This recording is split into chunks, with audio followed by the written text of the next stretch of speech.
14-ാം രാവിന്റെ തിറ പോലെ വന്നല്ലോ, പനിനീരിൻ കടവത്ത് കുടമുല്ല പൂത്തല്ലോ. നമ്മളെ 90s കിഡ്സിനൊക്കെ ഒരുപാട് നൊസ്റ്റാൾജിയ തരുന്ന ഒരു പാട്ടാണ്. ചെറുപ്പത്തിലൊക്കെ ഞാൻ പാർണൂർ സ്കൂളിൽ പഠിക്കുമ്പോൾ, എനിക്ക് തോന്നുന്നു 5-ലോ 6-ലോ പഠിക്കുന്ന സമയത്ത് ഈ പാട്ട് വെച്ച് ഡാൻസ് കളിച്ചിട്ടുണ്ട്.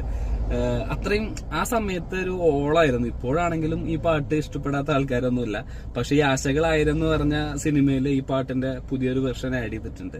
ആക്ച്വലി പഴയ വെർഷന്റെ ഏഴാലത്ത് എത്തൂല. അത് MG അണ്ണനൊക്കെ പാടി അത്രയും ലെവലാക്കി വെച്ചിട്ടുള്ള ഒരു സോങ് ആണ്. അതിന്റെ വിഷ്വലൈസേഷൻ ആണെങ്കിലും കുഴപ്പമില്ല, ഓക്കെ മൂഡാണ്.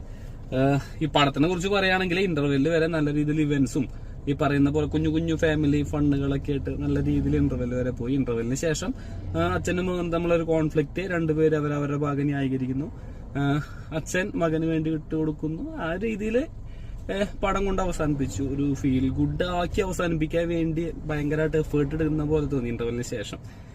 കുറെ കാര്യങ്ങളൊക്കെ സ്പൂൺ ഫീഡ് ചെയ്യുന്ന പോലെ ഫീൽ ചെയ്തു. പിന്നെന്താ, ഓവറോൾ നോക്കുന്ന സമയത്ത് പടം കുഴപ്പമില്ല എന്നേ പറയാനുള്ളൂ.